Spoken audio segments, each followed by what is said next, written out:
নমস্কার, আপনাদেরকে একটা খবর দিই।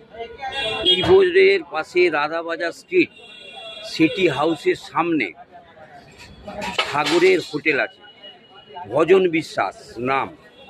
অতএব আমি এই ভজন বিশ্বাসের হোটেলে প্রত্যেক দিন আসি, খাবার খাই। খুব সুস্বাদু খাবার, ঘরোয়া রান্না, খুব কম দামে সকলকে পরিবেশন করে। আপনারা যেটা খেতে চাইবেন সেটি উনি দেবেন, কিন্তু কম দামে। অতএব আপনাদের কাছে অনুরোধ, আপনারা আসুন ভজন বিশ্বাসের হোটেলে, খেয়ে যান, দেখুন কীরকম রান্না করে। তা আপনাদেরকে দেখাচ্ছি এই ভজন বিশ্বাস, এনার সঙ্গে পরিচিতি করে দিই। নমস্কার। নমস্কার, আপনাদের সামনে এলাম। এই দাদা খেতে এসছে, দাদাটার সাথে পরিচয় দিয়ে। দাদার নাম কি? মিন্টু বাবু। মিন্টু বাবু এই আমার হোটেলে খেয়ে আপনাদের সামনে বক্তব্যটা দিলাম। অতএব আপনাদের কাছে অনুরোধ, আপনারা আসুন। নমস্কার। আর লাস্টে একটা কথা বলি, এই চ্যানেলটিকে সাবস্ক্রিপশন করুন এবং বেল আইকনটি টিপে লাইক করুন প্লিজ।